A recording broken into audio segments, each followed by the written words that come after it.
सूरज Mishra sir जुड़ गए हैं। उनका समय कीमती है, बहुमूल्य है। हम उनसे आग्रह करते हैं कि आप अपने विचारों से हमें सिंचित करें। अब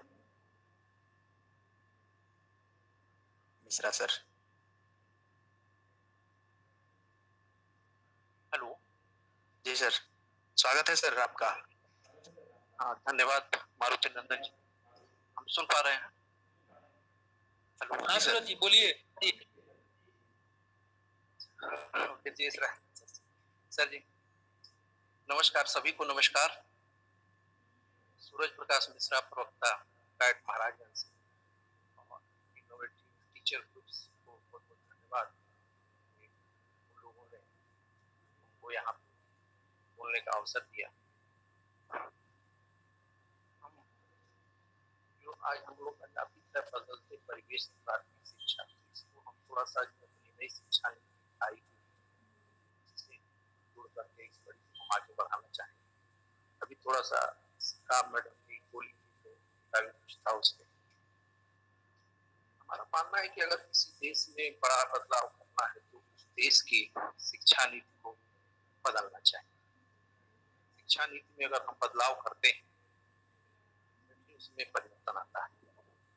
तो अपने देश में जो शिक्षा नीति आई, हालांकि आई 34 साल बाद, चलिए देर आए दुरुस्त आए, शिक्षा नीति तो आई। 21वीं शताब्दी की ये पहली शिक्षा नीति, मतलब 21वीं शताब्दी में भी हम लोग 20 साल पीछे चले गए शिक्षा नीति। या यह हम भी कह सकते हैं कि स्वतंत्रता प्राप्ति के बाद जो शिक्षा नीति आई लगभग तीसरी शिक्षा नीति, और समय की मांग के अनुरूप अगर हम अपने आप को परिवर्तित नहीं कर पाए तो हम बहुत पीछे छूट जाएंगे। और इसका हम एक बहुत अच्छा उदाहरण देते हैं। जब मोबाइल सेट लगभग हम सभी के हाथों में आना प्रारंभ हो गया था स्टार्टिंग, उस समय एक कंपनी थी जिसके सेट सभी के हाथों में था और उसको हम सभी लोग जानते हैं, नोकिया। अब चाहे जो भी कारण रहा, उसकी बैटरी की बैकअप बहुत अच्छी थी, मजबूत अच्छा था, लगभग सभी के हाथों में था। धीरे धीरे समय बीतता गया और भी एंड्रॉइड फोन आया, सॉफ्टवेयर अच्छे अच्छे आए, अच्छी कंपनियां आई और उस कंपनियों ने नोकिया का जगह लिया। इसके पीछे क्या लॉजिक रहा? एक बहुत बड़ा बाजार नोकिया ने खो दिया क्योंकि उसने अपने आप को समय के अनुसार परिवर्तित, अपने मोबाइल को अपने सॉफ्टवेयर उसने अपडेट नहीं किया। तो यहाँ से हम इससे बता रहे हैं कि हमको भी अपने समय के अनुसार अपने आप को परिवर्तित करना ही पड़ेगा, तब हम लोग इसमें आगे बढ़ पाएंगे। नहीं तो हम बहुत पीछे छूट जाएंगे। किसी देश की अगर हम बात करें तो वहाँ पे शिक्षा नीति 10 से 15 साल में चेंज हो जाती है, लेकिन अपने यहाँ ऐसा नहीं है। फिर भी चलिए जो भी आया उसका हम लोग स्वागत करते हैं और हम सभी शिक्षकों का यह दायित्व है, शिक्षक भाविक शिक्षक जो भी है, सबका दायित्व है कि उसको अच्छे तरीके से हम धरातल पे उतारें। तो हम उसका प्राइमरी स्टेज ही लेंगे क्योंकि हम लोग का प्राथमिक शिक्षा ही है। तो हमारा अब जो सिस्टम है वो चेंज होकर के 5+3+3+4 में कन्वर्ट हो चुका है, जो पहले 10+2 में था। तो हम 5+3 की यहाँ पे चर्चा करते हैं। 5 इयर्स जो स्टार्टिंग का है, फाउंडेशनल जिसको हम कहते हैं, यहाँ पे फाउंडेशन कहा गया है क्योंकि इसको माना गया है कि यही बच्चों की नींव है। इस नींव को हम अच्छे से तैयार करें। जो 3 इयर्स स्टार्टिंग का होगा वो प्री फाउंडेशन होगा, तो बच्चा एक में न जाकर 3 साल आंगनबाड़ी जो अपने यहाँ चलता है उसमें रहेगा बच्चा। वहां पे खेलो कूदो और पढ़ो के अनुसार हम लोग बच्चे को आगे बढ़ाएंगे। अब ये बात अलग है कि हम शिक्षा नीति में कमी निकाली कि भाई हमारे यहाँ वहाँ पे अच्छे टीचर्स, अच्छा एक्सपर्टीज होना चाहिए, वो समय की बात। लेकिन जो मंशा है शिक्षा नीति का, तो उसको हम लोग यहाँ पे सरकार ने हम लोग के हाथ में दिया है, हम लोग उसको करें। अब वो हम लोग कर सकते हैं क्योंकि हम यहाँ पे 2 लाइन कह सकते हैं। हम वो दरिया है जिन्हें अपना हुनर मालूम है, जिस तरह से चल पड़ेंगे रास्ता बन जाएगा, रास्ता बन जाएगा। कि हम शिक्षकों के लिए है क्योंकि हमें रास्ता बनाना आता है। तो स्कूलों में जो भी दे दिया गया 3 साल, वहां पे बच्चों को खिलाएंगे, गाएंगे, पढ़ाएंगे अपने हिसाब से, एकदम नैसर्गिक वातावरण के बच्चों, जैसे एक माली पौधे को लगाता है एकदम शुरुआती स्टेज, बस देख रेख करता है, क्या उसको कब किस चीज की आवश्यकता है वो देखता है, और एक दिन पौधा वो फल देता है, जिसका भी बीज लगाया होगा फल देगा उसको।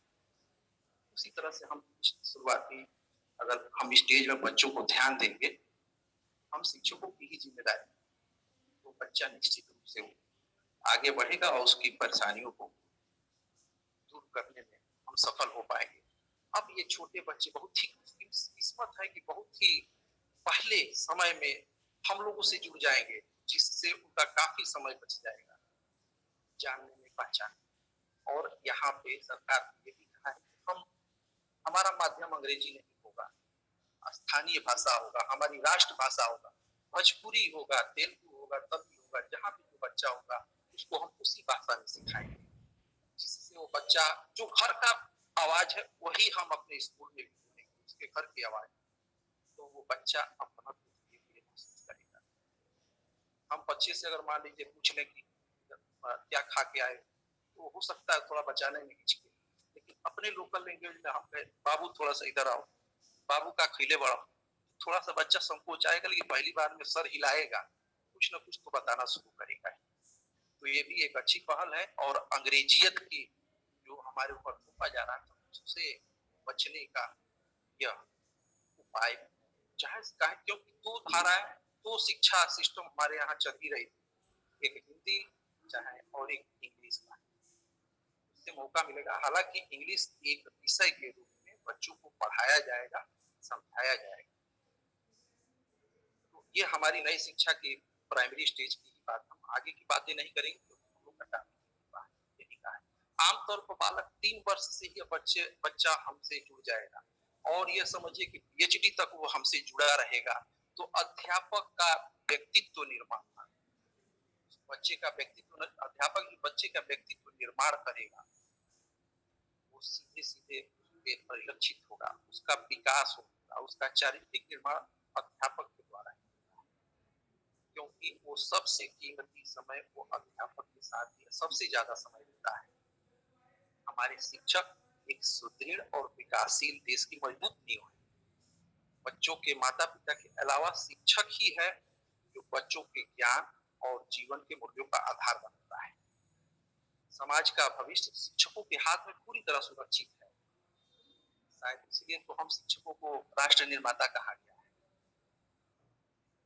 शिक्षक ही शिक्षा और शिक्षक के उद्देश्य को आगे बढ़ाता है, और इसीलिए शिक्षा प्रणाली जो भी आई है उसको धरातल पे सफलतापूर्वक उतारना और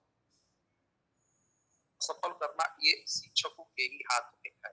अब प्राथमिक स्कूल के शिक्षक छोटे बच्चों को ज्ञान और जीवन के जो मूल्य समझाने लायक होता है, जो बताते हैं, वो उन्हीं की भाषा में प्रदान करते हैं, ताकि वो बच्चे अपना भविष्य सुरक्षित और सुनहरा बना सके। इस कार्य में प्राथमिक स्कूल के शिक्षक निरंतर सकारात्मक तथा महत्वपूर्ण भूमिका निभा रहे हैं। आज भले ही आधुनिक युग में शिक्षा का स्वरूप तीव्र बदल रहा है, इंटरनेट पे अत्यधिक शिक्षण वेब पोर्टल भी उपलब्ध है, होने के बावजूद भी हमारा ये मानना, व्यक्तिगत मानना है कि कक्षा शिक्षण और शिक्षक का महत्वपूर्ण स्थान समाज में, उसका स्थान तो हमारा ये वेबसाइट से चाहे व्हाट्सएप के माध्यम से पढ़ाने से कुछ नहीं हो सकता, क्योंकि यहाँ पे सिर्फ ज्ञान दे सकते हैं। बच्चों का चहुमुखी विकास नहीं होगा, वो चहुमुखी विकास तो स्कूल में होगा। इस महामारी का काल है, तो ये सब स्थगित है। आज के इस आधुनिक युग में शिक्षक की भूमिका भी बहुआयामी हो गया है। हम शिक्षक हैं, हमारी भूमिका बहुआयामी। हम क्लास से निकल करके, क्लासरूम से निकल करके इंटरनेट या और किसी माध्यम से हम बच्चों तक अपनी शिक्षा पहुंचाने का कार्य कर रहे हैं। यह सचमुच आधुनिक शिक्षक अपने बहुआयामी भूमिका को बखूबी निभा रहा है। इसमें सभी शिक्षक लगे हुए हैं। आज के बदलते परिवेश में शिक्षण की विधि एवं मूल्यांकन दोनों में अद्भुत परिवर्तन होता है, क्योंकि इस काल में तो शिक्षण की विधि भी बदल गई है और उसकी मूल्यांकन पद्धति भी बदल गई है। इस पैंडेमिक का समय काल शिक्षक को टेक्नोलॉजी से जोड़कर घर घर तक पहुंचाने का काम किया है। अब देखिए, टेक्नोलॉजी की हम बात कर रहे हैं आप, और शिक्षा को कह रहे हैं कि घर घर तक पहुंचा भी रहे हैं, लेकिन हम जिस बच्चों की बात कर रहे हैं वहां पे टेक्नोलॉजी कितनी सफल है इसको आप भी अच्छे से समझते हैं, हम भी अच्छे से समझते हैं। क्या वह बच्चे वहां पे जो भी हम विद्या देना चाहते हैं प्राप्त रहे नहीं पा रहे हैं, क्योंकि उनके अभिभावकों के पास टेक्नोलॉजी हाई फाई मोबाइल चाहे जो भी करिए व्हाट्सएप वगैरह। तो हमारा यह सुझाव है, हम डायरेक्ट प्रवक्ता महाराजगंज से हैं, तो वहाँ पे हमने जरूर टीचर जो भी अध्यापक हैं, हम भी शिक्षक ही हैं, हम आप में से ही एक अपने आप को भी उसी में से मानते हैं। हमने उनसे कहा कि देखिए यह अभी कारगर नहीं, बच्चों को शिक्षा एक्चुअल में मिल नहीं पा रही, जिन बच्चों को जो वंचित है उनको हम नहीं दे पा रहे। जिस गांव में स्कूल है तो ज्यादातर गांव के जो बच्चे हैं अगल बगल के वही उस स्कूल में पढ़ने आते हैं, बहुत ज्यादा दूर के बच्चे नहीं आते। हमारे पास आजकल जब शिक्षण कार्य स्कूल में नहीं हो रहा है तो 5 से 6 घंटे समय है, और प्रत्येक विद्यालय में कम से कम 3 या 4 टीचर। तो थोड़ा सा हम लोग अगर कोशिश करें, अपने तरफ से मेहनत करें, तो हम घर पे भी जाकर के उनको असाइनमेंट दे सकते हैं। हमारा स्कूल उसी गाँव में है, हमने यह सुझाव दिया, वहाँ पे कुछ अध्यापकों ने इसको माना। ठीक है, थोड़ा तो मेहनत तो करना पड़ेगा, लेकिन यह समझिए कि यह काम अगर हम करते हैं तो हमारे शिक्षक समाज का जो शिक्षक का जो भी समाज में प्रभाव पड़ेगा, जो गांव के लोग देखेंगे तो उनके मन में कितना गहरा प्रभाव पड़ेगा।